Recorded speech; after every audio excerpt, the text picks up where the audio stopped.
Alright, my name is Freichels, and I hope you are greatly passionate about your culture as I am. And today we'll be talking about football/football players. So a little brief overview is I've been part of this culture for over 10 years. I played with many teams, traveled many places, camps, combines, played on ESPN. I've been on Sunday Night Football, commercials, on the news, anything you can say I've done it. I made most of my best friends from football, and I greatly appreciate the character development that has come from football. So the first topic we're going to talk about is individualistic versus collectivistic. Well, most people might think of the quarterback when it comes to football, but me coming from a team, I think it's very a team sport, so it's collectivistic. Everyone on the team needs to work together to achieve their goals.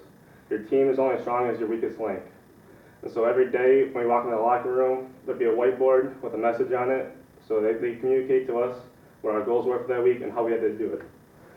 And so one thing that's big to me is bench players versus starters. A lot of people don't really care about bench players, but they mean a lot to me.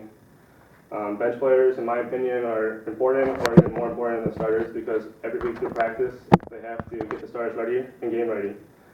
So each week, they have to do a new scheme to mimic the opposing team, which is very difficult. My second example would be left guard versus a running back who scores the game-winning touchdown. He might not get much glory as a running back, but left guard had to make that key block to make that whole play happen. Without him, nothing would ever happen. And my second dimension would be certainty versus uncertainty. And football is a very certain sport. There are many rules to the game, and if you don't follow them, you'll be penalized.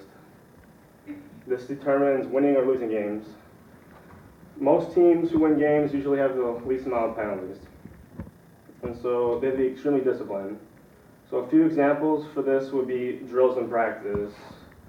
So one penalty in football is called a false start, where if you move forward before the ball is snapped, you get penalized.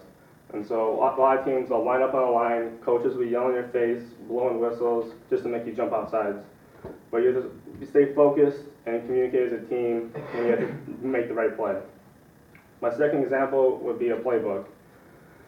Each day, teams practice playbooks inside and out. They have to know it like the back of their hand. So when we go up to the line, everyone has a certain job. They know exactly what the person to your left and right is going to do. And then to go off of this, there's a thing called audibles, where in the middle of the play, the quarterback can change it. We're to use nonverbal cues. He can tap his head, and so the receiver over there knows exactly what he has to do, so it changes it. Now, I hope you learned a thing or two about microculture. Any questions? Thank you.